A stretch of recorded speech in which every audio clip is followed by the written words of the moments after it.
RPM का भी limit नहीं होता। पावर अगर मैं इसे अभी मैंने इसे 230 वोल्ट की है, गलती से पीछे 230 का 240 वोल्ट आ गया तो और आरपीएम बढ़ जाएगा, 250 आ गया तो और आरपीएम बढ़ जाएगा। वोल्टेज में डिपेंड करेगा, वोल्टेज के ऊपर डिपेंड करता है, इसीलिए हम कहते हैं हमने वोल्टेज को लिमिट करना है ना। वोल्टेज हम क्या कहते हैं 220 से 230 रहनी चाहिए। घरों में 250 भी आती है 270, तो आपके अप्लायंस क्या होते हैं, खराब होते हैं, क्यों होते हैं, क्योंकि वो डिज़ाइन किसके लिए होते हैं 220 वोल्ट। वही काम इसके साथ होगा। अगर हम इसको ये चलने से थोड़ी मना करेगा, इसको तो पावर चाहिए ना चलने के लिए। जितनी मर्जी पावर दे दो, ज़्यादा पावर दो ज़्यादा चलेगा, लेकिन उसके कारण क्या होगा, इसकी सीट फट जाएगी, बेरिंग खराब हो जाएंगे थोड़ी देर बाद। तो 2800 लिखने का मतलब है हमें इसको 2800 तक लिमिट करना है, हमें जाने दीजिए ना।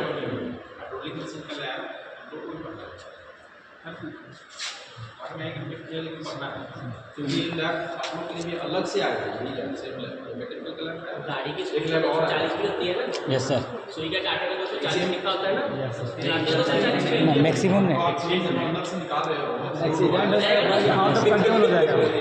पावर देनी है ना, मैक्सिमम खाली रोड पे चलाने के लिए है कि आसपास उसमें भी आउट ऑफ कंट्रोल होता है। अगर ट्रैफिक आ रहा है तो हमें लिमिट करके चलना है। और 240 का 300 आरपीएम भी जनरेट किया जा सकता है, 600 आरपीएम भी जनरेट किया जा सकता है। एप्लीकेशन डिपेंड करना सिचुएशन पे पानी भरा। हाँ, ये और इस गेज के अंदर पानी नहीं भरा हुआ है, इसे बोलते हैं ग्लिसरीन। ये क्या, इसका काम क्या होता है, इसका काम होता है डैम्पिंग। होता क्या है कि प्रेशर कांस्टेंट नहीं आता, कभी भी किसी भी पंप का हेड या किसी चीज़ का हेड कांस्टेंट नहीं होता। मतलब ऐसा नहीं है कि एग्जैक्ट सेम प्रेशर पर पानी फेंक रहे हैं, हल्का सा फ्लक्चुएटिंग होता है। तो फ्लक्चुएशन को रिड्यूस करने के लिए, अदरवाइज क्या होगा, आपकी सुई ऐसे ऐसे नहीं कांस्टेंट रहेगा, मैक्सिमम तक जाएगी, फिर हल्का सा फ्लक्चुएशन आएगा, पीछे जाएगी, फिर मैक्सिमम पे जाएगी, तो आप रीडिंग नहीं पढ़ पाओगे। तो उसको कम करने के लिए हमने क्या अंदर डाला है, ग्लिसरीन, जो डैम्पिंग का इफेक्ट डाल रहा है। तो मैक्सिमम तक जा रहा है लेकिन फ्लक्चुएट नहीं करने देगा, तो फ्लक्चुएशन बहुत थोड़े टाइम के लिए आप देख रहे हो हल्का हल्का हिलता है इसमें। अगर मैं इसमें से ग्लिसरीन हटा दूँ तो बहुत दिग्गजली हिलने लगेगा। ठीक है, एक है बिना ग्लिसरीन की भी लगी हुई जगह, वो दिखाऊंगा, देखो सब तेजी से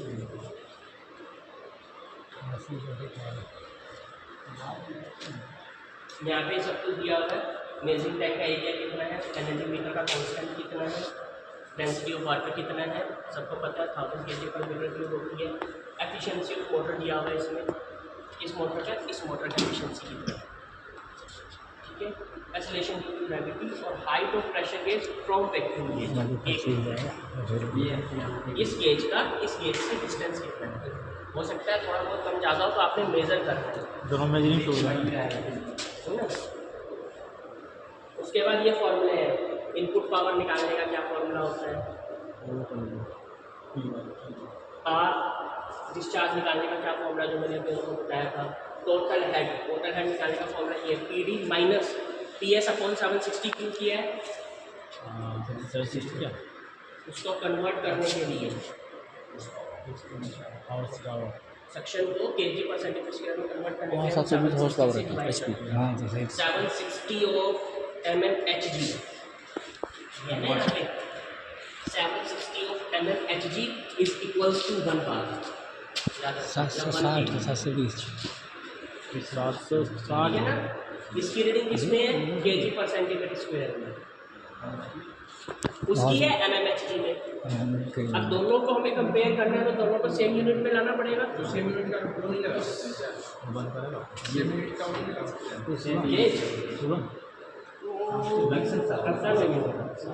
आता ही नहीं मैं चीज़ करान कर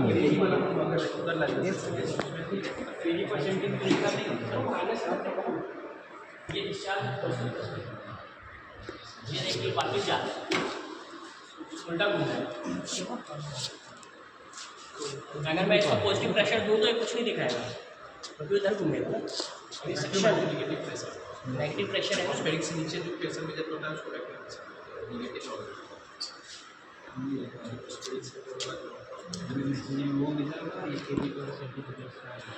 ये kg पर, अब दोनों की यूनिट्स को सेम करने के लिए हम क्या करेंगे, हमें पता है 760 ऑफ mmHg 1 kg पर होता है, तो जितना भी यूनिट रीडिंग आ रहा है 760 से हम क्या कर देंगे डिवाइड कर देंगे बस, ठीक है। फिर जो इसकी रीडिंग है और जो इसकी रीडिंग दोनों का डिफरेंस जो आएगा उसका मल्टीप्लाइंग 10.3 से, प्लस यही तो आपका असाइनमेंट है कि अगर केजी पर सेंटीमीटर स्क्वायर को मीटर वाटर में कन्वर्ट करने के लिए 10.3 से क्यों मल्टीप्लाई करते हैं। उनके लाना नहीं तो मैं सर को बता दूंगा, सर बता थोड़ा तो पढ़ा ना। Yes sir. ये यूनिट कन्वर्जन है सिर्फ, हाँ केजी पर सेंटीमीटर स्क्वायर हम को unit मीटर में conversion करते हैं, जैसे पढ़ना। 1 मीटर 100 सेंटीमीटर ऐसे ही है, लेकिन ये थोड़ी सी कॉम्प्लेक्स कैलकुलेशन है। ये आपको पता लगा के आना है कि भैया अगर मैं केजी पर सेंटीमीटर स्क्वायर को मीटर में कन्वर्ट कर रहा हूँ हेड को, तो उसको हम 10.3 से क्यों मल्टीप्लाई करते हैं। ये यूनिट कन्वर्जन है। इसकी डेरिवेशन कहाँ से है वो आपको तो हाँ इस यूनिट कन्वर्जन की डेरिवेशन कहाँ से, क्योंकि जब ये डेरिवेशन फाइंड आउट करोगे ना तो आपको 4 चीज़ें और पता लगेगी जो आप यहाँ कुछ नहीं करोगे, एग्जाम के बाद फिर आप ठीक है। प्लस एच ऑफ रोजी जो लिखा हुआ है ये वाला है, ये कितने डिस्टेंस है ना मीटर का टोटल हेड आ जाएगा। आउटपुट पावर का फॉर्मूला है रो जी क्यू एच। रो मतलब density of the water, g acceleration की ग्रेविटी, क्यू डिस्चार्ज जो आप वहाँ से निकालोगे, और हेड जो आप कैलकुलेशन से निकालोगे, डिवाइडेड बाय 1000 किलोवाट को निकालेंगे तो आपके पास आउटपुट पावर आ जाएगा। इनपुट पावर के लिए आपको क्या चाहिए, नंबर ऑफ पल्सेस। हमें पता लगना चाहिए ना कि कितनी इनपुट दी है, मतलब कितनी बिजली इसने खपाई है और उस बिजली को खपा के कितनी इसने आउटपुट निकाली है। तो बिजली खपाने के लिए क्या है, number of pulses divided by total pulses.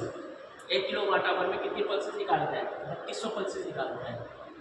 कितनी पल्सेस निकाली आपने, कितने टाइम में निकाली, मतलब कितना यूज है P/TP कितनी पल्सेस कितने टाइम में निकाली into 3600 by EM time. 3600 pulses आए हैं।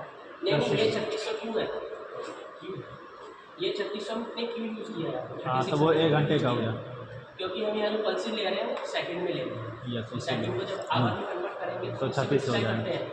जाएगा 60 गुना 60 हो जाएगा 3600, क्योंकि EMC हमारा किस में है, किलोवाट आवर में। आवर में, किलोवाट आवर उसको सेकेंड में चेंज कर देंगे। ये भी आवर हो गया, आवर से आवर कैंसिल, आपका किलोवाट है ना। सेकंड तो 3600 से मल्टीप्लाई कर दिया तो बेसिकली आवर में आ गया ना आपका पल्सेस, ठीक है। किलोवाट आवर पल्सेस कितना है वो काउंट करना है यहाँ से, तो चलाओगे काउंट करोगे ना 10 पल्सेस। इसमें आपने क्या करना है, 10 पल्सेस काउंट करनी है। ये आपको